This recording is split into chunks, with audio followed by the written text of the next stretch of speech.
नमस्ते। ओम साई राम। मैंने उसी वक्त एक और मतलब मेरे मन में आता था कि कुछ बोले ईश्वर या शक्ति के बारे बोले, जो अभी तो बहुत बढ़ गया है।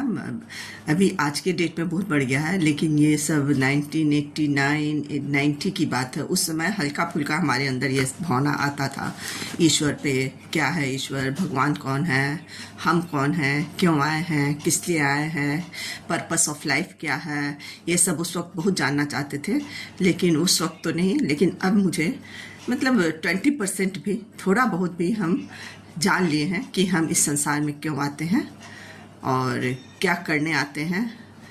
तो उस समय का कविता है ये, तो पुरानी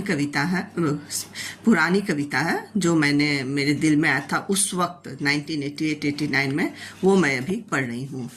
ईश्वर यानी संसार के रचयिता, ईश्वर को न तो किसी ने देखा है और ना उसके स्वरूप को जाना है। संसार में ईश्वर को भिन्न भिन्न रूपों जैसे भगवान, अल्लाह, दुर्गा, शिव और ईसा के नाम से पूजा जाता है।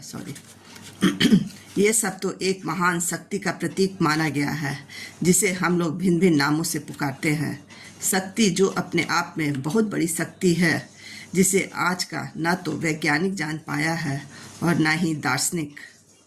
किसी वैज्ञानिक एवं दार्शनिक को ये नहीं मालूम कि जन्म के पहले वह कहाँ था तथा मौत के बाद वह कहाँ विलीन हो जाता है। इस तथ्य से सभी अनभिज्ञ हैं। यही एक बहुत बड़ी शक्ति है।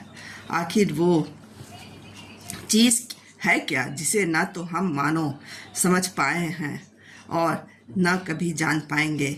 इसी शक्ति की, जो हमारे दिमाग से परे है, की पूजा करनी चाहिए तथा कोई गलत काम करने से पहले डर होना चाहिए।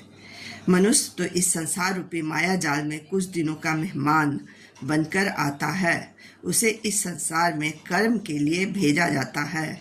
वह अपना कर्म कर वापस अपने पुराने विशाल घर में चला जाता है, जहाँ से वह आता है। इस कारण हर एक इंसान को अपने कर्म को पहचान कर पूरा कर लेना चाहिए। यही बहुत बड़ा पुण्य होता है।